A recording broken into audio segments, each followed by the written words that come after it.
Vast Range 256 nkwaniriza gwa tuwachinga gyosinzira okubango tuwachinga nawe kityo nenkusaba to kindly subscribe, and after subscribing kindly tap the notification bell such that whenever we come live you always don't miss out on the information we give you. Amanya bampita kali Rugambo Promax Simple MC. Uganda is so lucky nti eyina abantu abatali banna Uganda naye ensonga za Uganda zibakwatako era zibaluma nnyo. Waliwo omukulu omu amanyikibwa nga Dr. Nicco awangalirawo mu Netherlands.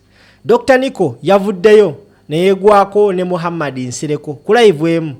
Nsereko ko yabadde nga ina byayogera Dr. Nicco byalabye nga mutuufu Nsereko byoyogera tebigatta.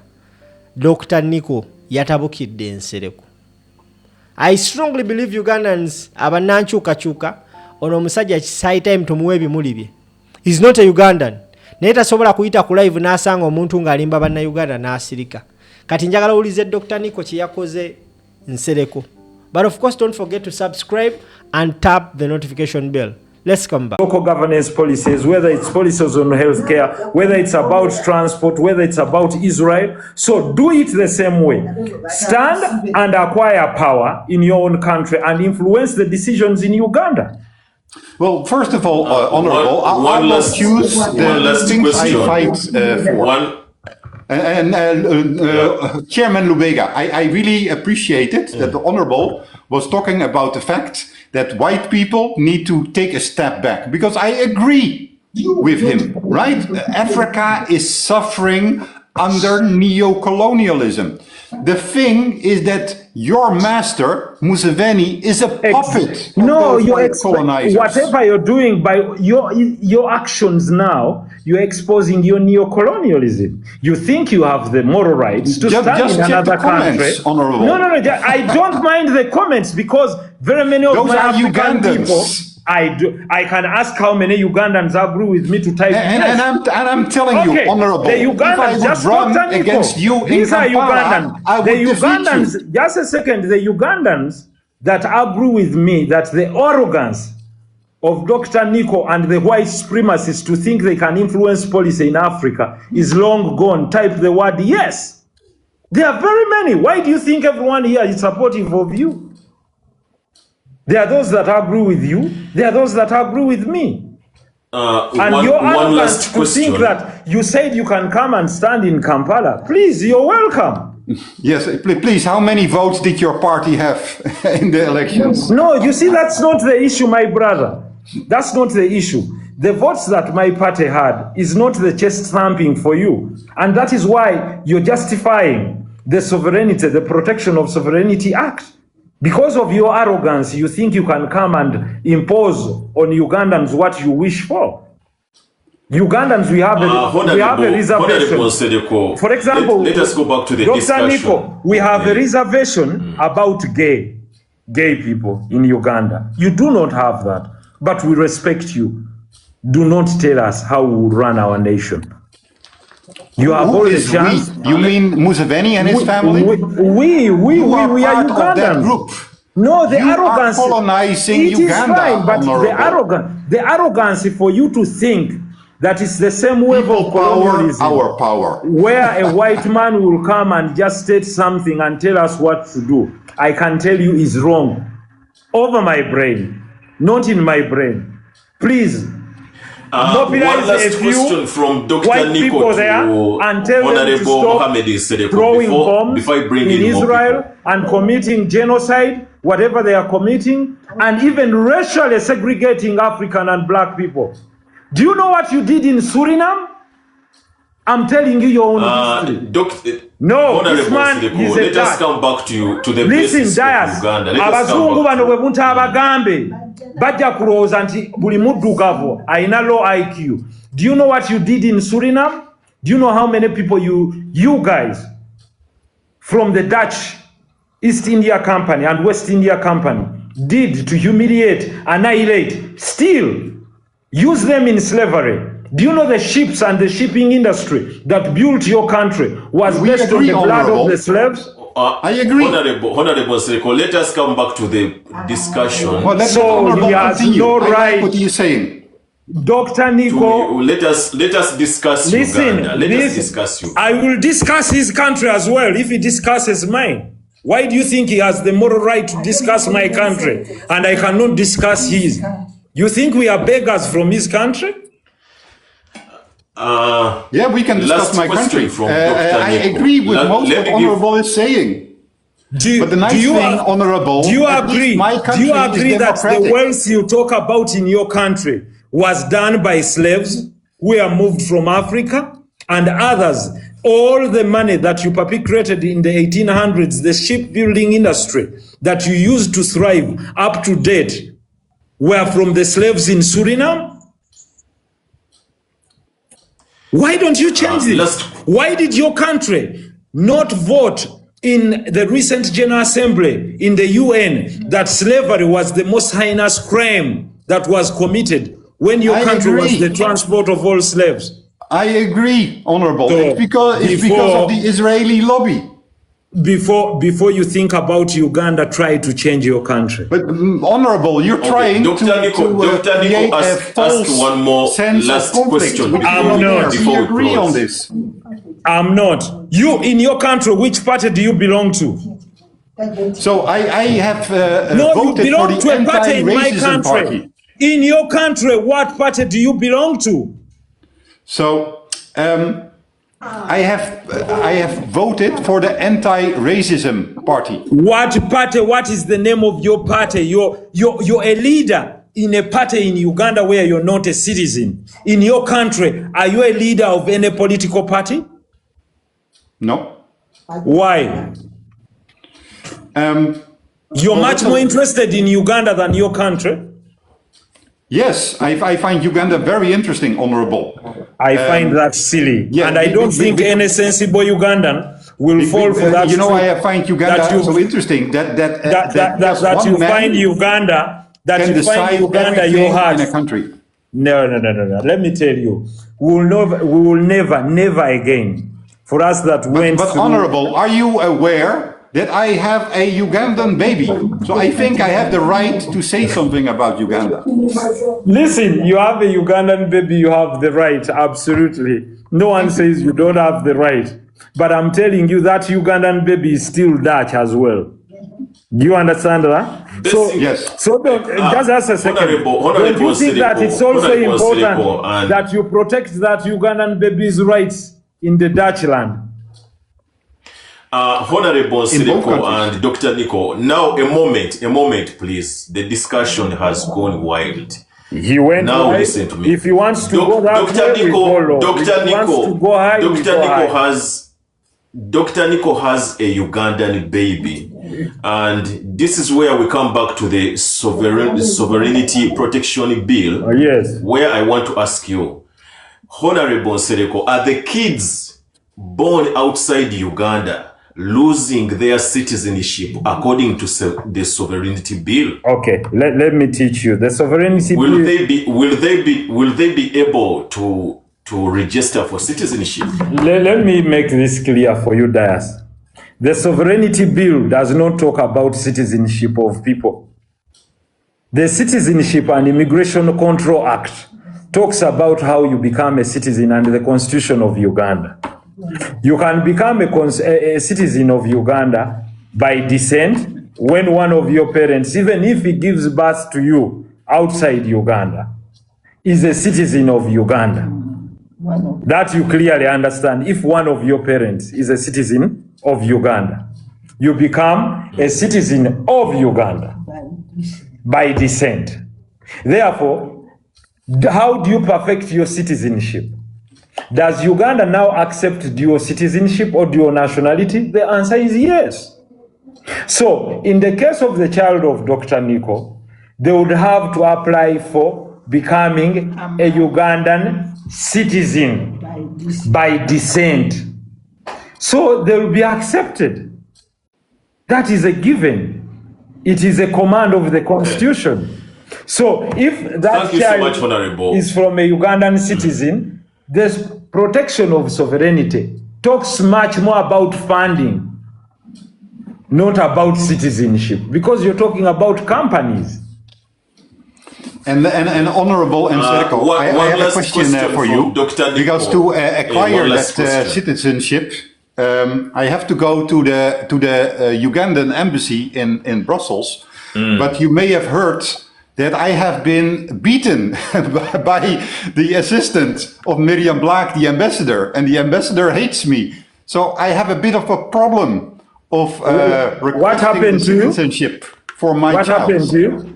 What happened to you? I didn't. So on 30 August, the embassy was having an event in Amsterdam to promote electronic visa and also the new ID system.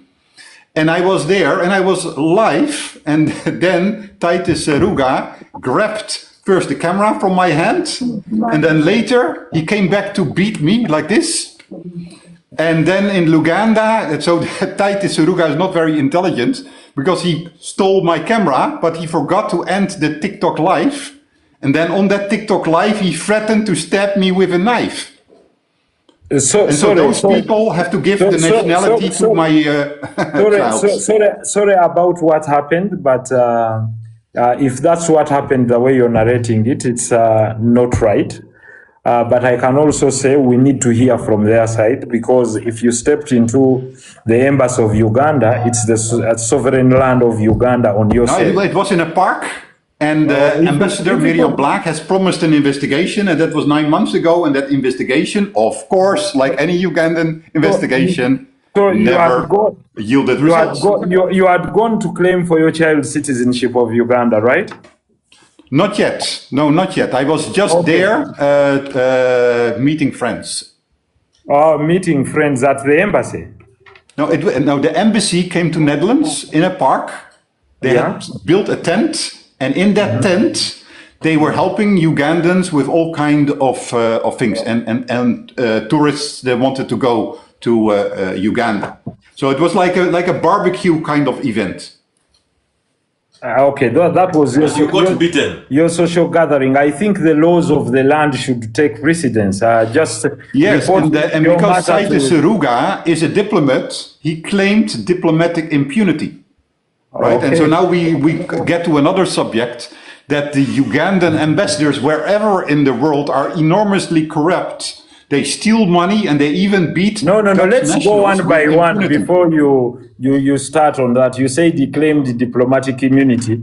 Yes. So I don't know about that until he's here. I don't want you to make allegations when the other party is not here. If it happened, it's very unfortunate. It should not happen to you, because you're a free citizen of your country and you're hosting Ugandans in your country. It should not happen. I call upon our diplomats to behave in a better manner in future, even when they are provoked by certain individuals. I hope that settles your case now. Yes, thank you. I will. Gentlemen, by the way, I will share the video with you. What else did you say? No, that's it. You are talking about corruption in the embassy? Okay, yeah, so we know that many embassies have suffered from corruption. 4 years ago, in the Danish embassy, there was some money left, and the employees of the embassy decided to do that in their own pockets. And then we have the Canadian ambassador, who was even sent back to Uganda. Then also the UN ambassador has been accused of some crimes. So the ambassadors of Uganda abroad are really showing a very, very bad image of Uganda. But I know Uganda has many embassies. If there are some ambassadors that are not performing well, you've only quoted about 3%. I think those will be replaced. The ones in Canada were deported back to Uganda. The ones in the UAE were also found with gambling materials. That happens, by the way, in diplomacy. Very many ambassadors from different countries have been sent back to their countries. Uganda is not unique in that, Dias. Yes, but for corruption reasons. That theme excited. We've had embassies trying to proliferate money, others even proliferate drugs, some moving arms. including European embassies that have been caught in Africa and in the Far East. These stories have happened before, and in the Middle East. So that happens, you know, altercations are there. But of course, the host country holds the right to accept or reject anyone sent to the mission. So we'll always leave it to the host countries. Okay, gentlemen, thank you so much for the heated up debate and discussion. I'm very happy to host both of you here, Dr. Nicco and the Honorable Mohammed Nsereko Wekobe. Dr. Patricia Sewungu muted, she couldn't handle the discussion. I just need to pull her down. She couldn't handle the discussion. No, I have no problem with our friend who is a Dutch citizen having interest in Uganda. Really, we have no problem with you. But of course, you must know your limits, your leaps and bounds, and that is what happens. That is why when everyone is trying to seek sovereignty, and I advise you, if your child wants citizenship of Uganda, the applicant should be the mother. Under the Uganda Citizenship and Immigration Control Act, you'll see that we have what we call the Uganda Citizenship Oath of Allegiance. And it says, I, maybe Dr. Nicco or the child's name, if they are mature, swear that I'll be faithful and bear true allegiance to the sovereignty of the state of Uganda, and that I will preserve, protect, and defend the Constitution. So help me God. It's something we swear when we are getting either second citizenship. It is part of the oath that you will do take. For those Ugandans who have gone abroad and acquired other citizenships, you will need to come back and naturalize. Otherwise, you'll have dropped Ugandan citizenship first and acquired another citizenship. So that is about the laws of Uganda for having dual nationality. Hope Dr. Nicco now. I will give also. That is fine. Yeah, I'll give Dr. Nicco. I'll give also Dr. Nicco a chance to give his closing remarks. Dr. Nicco, can you say something? Your closing remarks. Yes, thank you, Chairman Luega, for organizing this. And Honorable Nsereko, I don't agree with you on a lot of things, but I do appreciate that you are able to come here and have this heated discussion, because I think it's important we have these kind of discussion. And I know for a fact that Balan would not have the guts to come on such a live and ask and respond to any questions. So that one is good. And what I want to say, Honorable Nsereko, is when it comes to neo-colonialism, I basically agree with you. The way that I see the world is that there are a number of very powerful countries and they're pulling all the strings. And Israel is a part of that. So you and me, we agree on the fact that Israel is committing a genocide in Gaza and now even in Lebanon and possibly in Iran. And I want to remind you that the Museveni regime are allies to Israel. Iran. And the Museveni regime are the puppets. You know what is the crazy thing? It's called Iran, at this moment, wait, Honorable, this is my closing remarks. An honorable a Ugandan has more chance of becoming the Prime Minister of the Netherlands than Uganda itself. Because the Museveni regime will only allow his family members to be governing Uganda. Ugandans have nothing to say in Uganda at all. And sorry to say, you are just a fake MP, right? That's fine. That's your opinion. Having financial incentive, you have a good life, your children are studying abroad, and indirectly, this is paid for by the Museveni regime. And that is a very sad situation. Dr. Nicco, you are the colonizer, not me. Don't worry, Dr. Nicco.